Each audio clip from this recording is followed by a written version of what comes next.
quick, one other thing, that's like a fundamental, basic thing. Sorry. Were you not recording? No, it turned off. See what I'm working with there? One thing I didn't point out in the recording process, if you're gonna have a presenter on camera, good to mic them. You can even probably get away with using your phone and your standard little like Bluetooth ear microphone thingamabobber. But yeah, If your person talking is going to be far away from the camera, that might be good. but now that we have filmed, so if we took our little micro SD card out of our camera with our data on it, and so instead what we have is these little USB card reader things to plug into the computer. A lot of modern computers have SD slot readers. See, we have this is the micro and this is the regular SD slot. And your camera probably came with a little card and a big card that the little card goes into. It becomes a big card. Short story, if you have a little rectangular slot in the side of your computer that you've never used, it might be for this. But if you don't, there are these handy dandy little USB converters. Super simple, also very common to find in your standard box store. Or you can go crazy and get an adapter like this. It's got a SD card slot, a micro SD card slot, a HDMI, and it converts it all to USB-C. It's even got a USB-C slot that converts USB-C to USB-C. We plug that stuff in, we plug it into our computer, and we copy stuff over, and that's how we get to the editing process. All right, so we got our data off of our little micro SD cards onto our computer. Stuff we get from our little handheld camera is going to be a video file, which we can just drop into our editing software and immediately use. And then our little audio recorder gave us audio files, which come in ready to use. Well, what about our 360 video? We got our little folder structure there, DCIN, and we see there's a lot of stuff in here from previous recordings, but thankfully we have the date set up correctly, and so you can see the most recent stuff. So we'll have two vid files, one for each lens on the camera. And then there's the LRV file, which is basically like the calibration data and what it needs to be able to stitch those two together. So we drag everything over to our hard drive and wait patiently. So I'll have my 360 folder, and then I'll have the raw data for these Insta 360 files. And then we're gonna use the Insta Studio software that comes complimentary with your camera.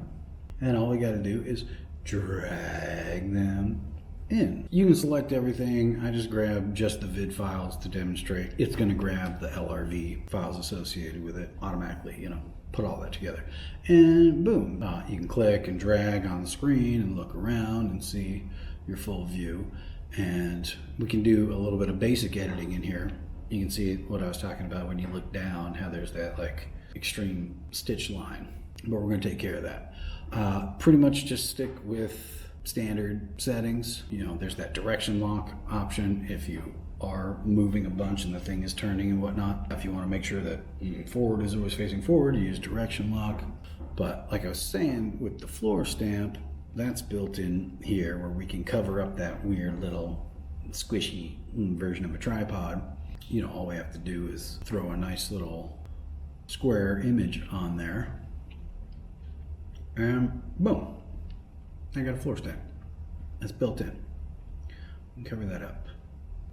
Okay, and we can't do a lot of editing in here, but we can snip the stuff at the beginning that we know we're not going to use and snip the stuff at the end. So we see these little in point, out point buttons.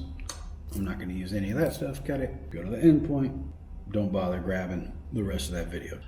There's a lot of data to deal with, so let's get rid of the data that we know we don't want to use.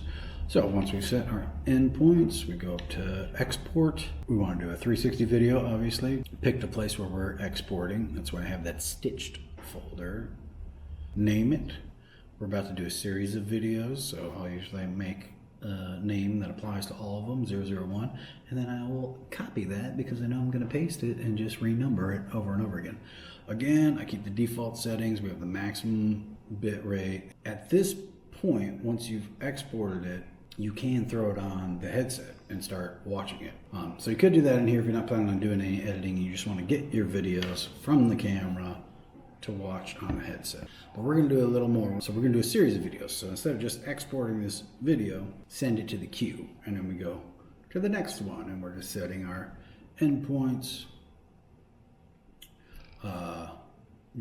Throwing a nadir on there if we want. And even though ultimately we are gonna shrink these videos, compress them a bit, I still, on the initial export, always do the maximum bit rate, 200 megabytes a second, because until we get to that final point, we wanna be working with the maximum quality. Because as soon as we shrink it down, we can't get that quality back. So we work with the really big files until we're certain we're done. And then the last step is nice and small so it doesn't take up a bunch of space on the headset. Well, good thing we dramatically changed our lighting. Should we redo all that first part since we dramatically changed our lighting? Whoops. Definitely should have gone into that little settings thing and, adjusted our ISO or maybe our exposure. Yeah, that would have been a good move.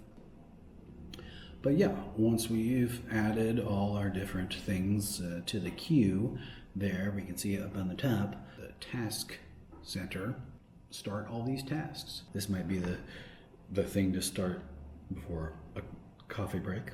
Maybe start this process at the end of the day and let that thing work overnight and come back when it's done.